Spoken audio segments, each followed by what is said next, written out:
Je vous présente donc les résultats à 2 ans d'une étude prospective qu'on avait réalisée pour le traitement des glaucomes réfractaires en utilisant donc la cyclophotocoagulation laser diode avec la sonde MP3, donc le cycle G6. Donc, comme Florent l'a très bien noté dans sa présentation, il s'agit donc d'un endommagement au niveau de l'épithélium sécrétoire qui va engendrer une diminution de la sécrétion de l'humeur aqueuse avec une diminution de la pression intraoculaire, bien sûr.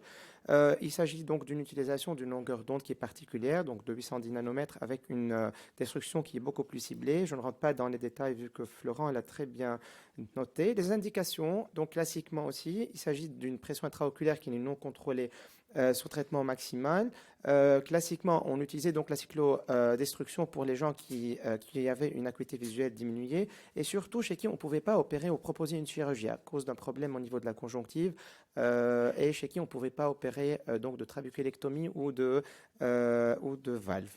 Les types de glaucomes qu'on peut utiliser donc, en fonction de la littérature, c'est à peu près tous les glaucomes primitifs à angle ouvert, les glaucomes même à angle fermé dans certains cas, les glaucomes néovasculaires, les glaucomes de la fac et du pseudophaque. Dans les glaucomes pédiatriques aussi, il y a 2 à 3 études qui montrent aussi l'efficacité donc, de la cyclophotocoagulation dans les glaucomes congénitaux, les glaucomes uveitiques et surtout les glaucomes induits par l'huile de silicone.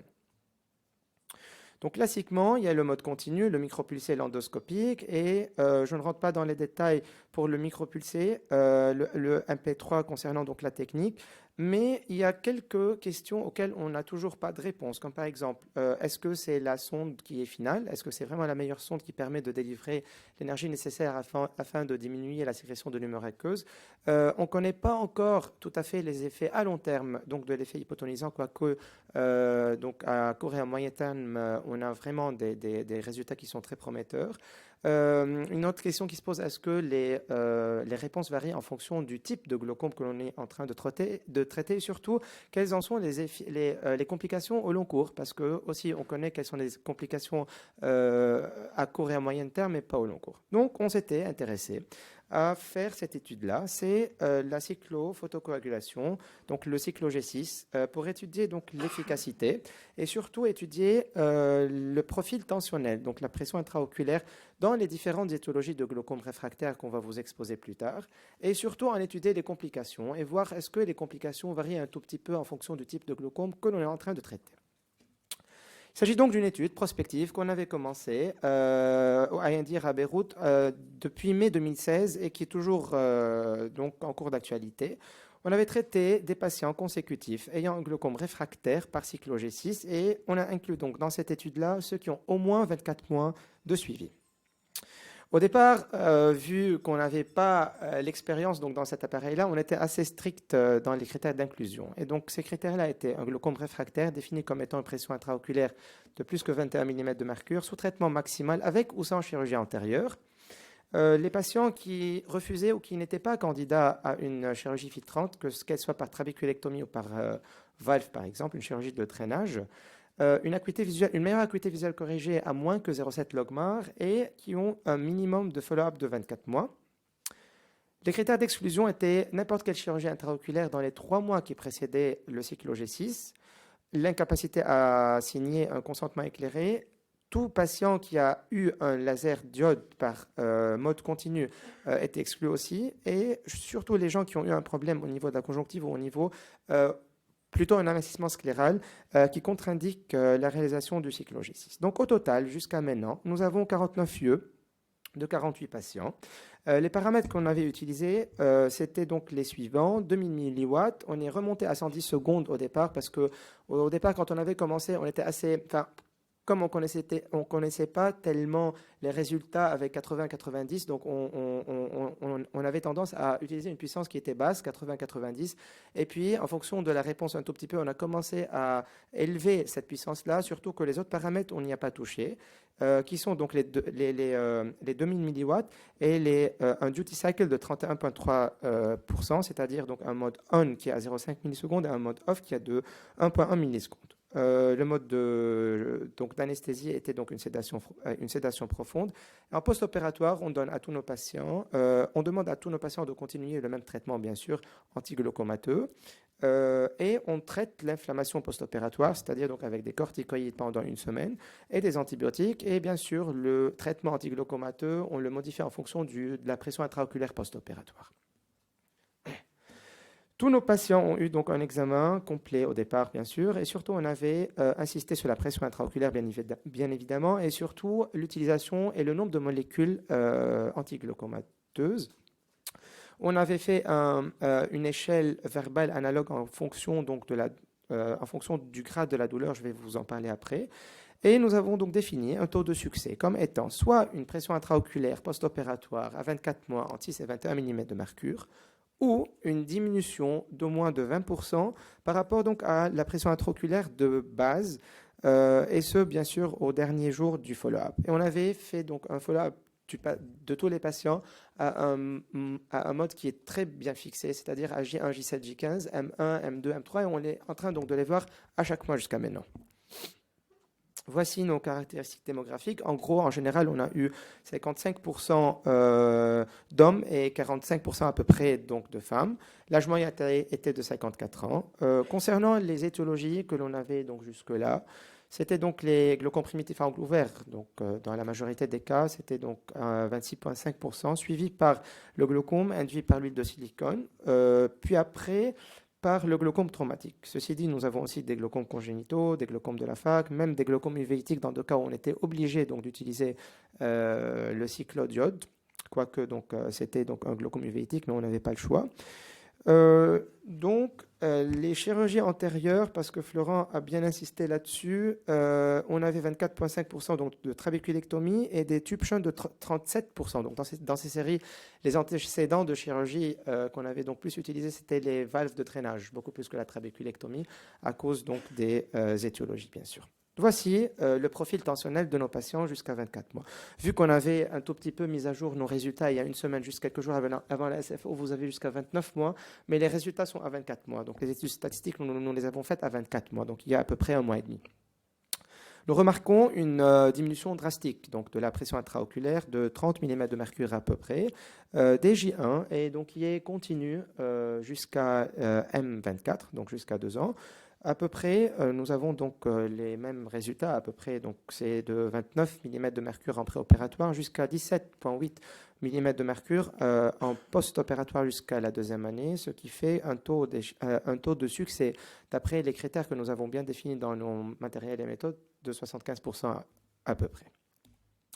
Là, c'est la même courbe, mais nous avons utilisé un autre test statistique ici afin de voir si vraiment à chaque visite post-opératoire, est-ce que nous avons une diminution statistiquement significative. Donc, du coup, on avait fait des intervalles de confiance. Donc là, à chaque visite, vous avez des intervalles de confiance. Et vu que chaque intervalle, là, il est en dessus des coordonnées, de la ligne des abscisses, ce qui veut dire que toutes les visites post-opératoires, là, étaient diminuées de façon significative par rapport à la première visite post-opératoire. Donc, du coup, c'est delta PIO. Le delta PIO étant la PIO de la visite moins PIO initiale. Donc, c'est pas par rapport donc, à la visite qui était juste avant, parce que statistiquement, vous n'allez pas trouver de différence significative. Donc, notre paire était toujours à PIO en préopératoire juste avant la réalisation du cyclo G6. Maintenant, ce que nous avons, maintenant, vu qu'on a eu pas mal d'étiologies, nous avons essayé autant que possible de diviser nos résultats en les stratifiant en fonction des étiologies. Ce que nous avons trouvé jusqu'à maintenant, il n'y a pas de différence significative concernant la diminution de cette pression intraoculaire en fonction des étiologies. Toute étiologie confondue, on peut dire qu'elle est également efficace.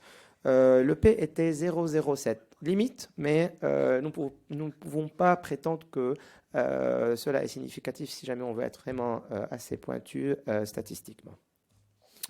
Qu'en est-il pour la meilleure acuité visuelle corrigée? Aussi, nous avons essayé de comparer la meilleure acuité visuelle corrigée par rapport à la visite préopératoire. Nous avons trouvé qu'elle était stable. Quant au nombre de médicaments, il a diminué, mais dans cette étude-là, à M24, C'était pas significatif, mais ce qui était nécessaire ici et bien intéressant donc de noter, c'est qu'on on a pu arrêter l'acétazolamide chez tous nos patients. Donc, ce qui est déjà très bien concernant les effets secondaires de cette molécule, à noter les paresthésies, les problèmes cardiaques et les problèmes rénaux. Concernant les complications, ce qu'on a trouvé donc, en termes de complications dans cette technique, 21 cas avaient une réaction de chambre antérieure qui a duré à peu près 1 à 2 semaines. 15 patients avaient mal, mais c'était donc une douleur qui était modérée avec l'échelle verbale analogue. Et on a trouvé aussi des hémorragies conjonctivales dans 17 cas, donc 17 de 49. Ceci dit, il n'y a pas eu d'IFEMA, pas d'hypotonie post-opératoire, donc jamais donc si peut-être un cas en post-opératoire immédiat, on a eu une pression de 6 mm de mercure, mais on avait essayé donc de diminuer tout de suite les molécules post-opératoires et ça a remonté peut-être jusqu'à 10 ou 11. Et dans tous les cas, il n'y a pas eu de phthise. Donc revenons à la littérature. Donc cette revue-là, je l'ai faite il y a 1 ou 2 semaines à peu près. Vraiment, les pourcentages, ils sont à peu près égaux. Ce qui différencie bien sûr une étude d'une autre, c'est les critères donc, de définition du succès. Il y a des gens qui vous disent 20%, il y a d'autres gens qui vous disent 30%. Les inclusions ne sont pas pareilles et la majorité donc, de ces études-là, c'est des études rétrospectives, bien sûr. Tan et al, par exemple, vous trouvent 72,7%. Il y a une étude espagnole donc, de Sanchez qui a été publiée il y a 1 an de 27,3%, mais dans tous les cas, elle est entre 60 et 75%. Et nous, enfin, un peu plus peut-être, mais dans tous les cas, on est à peu près donc, dans les normes de la littérature et nous retrouvons donc les mêmes résultats que le professeur Abtel, en tout cas. Bien sûr, on a des limites encore, des limitations donc, de notre étude, c'est qu'il n'y a que 49 lieux. Bon, peut-être par rapport à la littérature, c'est pas mal déjà, mais c'est encore peu pour généraliser. Quoique aussi, le follow-up, il est acceptable par rapport à la littérature. On peut dire qu'on est déjà à moyen terme peut-être, parce que nous avons un mode de suivi. Enfin, nous l'avons eu à Beyrouth en 2015, je pense, ou 2016. Donc, on a essayé donc, de faire une inclusion très rapide des patients. Donc, jusque-là, on a un suivi à peu près de 24 mois. Les paramètres sont standardisés par contre. On ne sait toujours pas vraiment quels sont les meilleurs paramètres à utiliser dans chaque cas, parce que vous savez, il y a quand même 3 paramètres qui varient. Et donc, du coup, qu'il faudra adapter à tous les patients et ça devrait dépendre au cas par cas. Et il n'y a pas de guidelines encore et bien sûr, la fibre optique, elle ne cesse d'être mise à jour par les ingénieurs donc, de cette machine. En conclusion, on peut dire que le cyclo G6 est une technique efficace, sûre, avec très peu de complications à court terme et à moyen terme, si on considère les 24 mois comme étant un moyen terme. Bien sûr, afin de bien généraliser nos résultats, il va falloir faire d'autres études prospectives, surtout stratifier un tout petit peu les résultats en fonction des types étiologiques, je pense. Ça, c'est important parce qu'on ne sait pas encore si le glaucome primitif à angle ouvert répond mieux que le glaucome néovasculaire et vice-versa. Et bien sûr, un protocole bien défini, adapté au cas par cas et de mise afin de bien pouvoir généraliser nos résultats. J'aimerais bien noter que la meilleure technique reste toujours d'après le GS, la technique qui vous fait le mieux d'efficacité, le mieux de tolérance et de tolérabilité avec le moins d'effets secondaires, avec une qualité de vie qui est bonne pour le patient. Je vous remercie. Merci pour cette très belle série. Et donc, je vais appeler l'orateur suivant, le professeur Philippe Denis.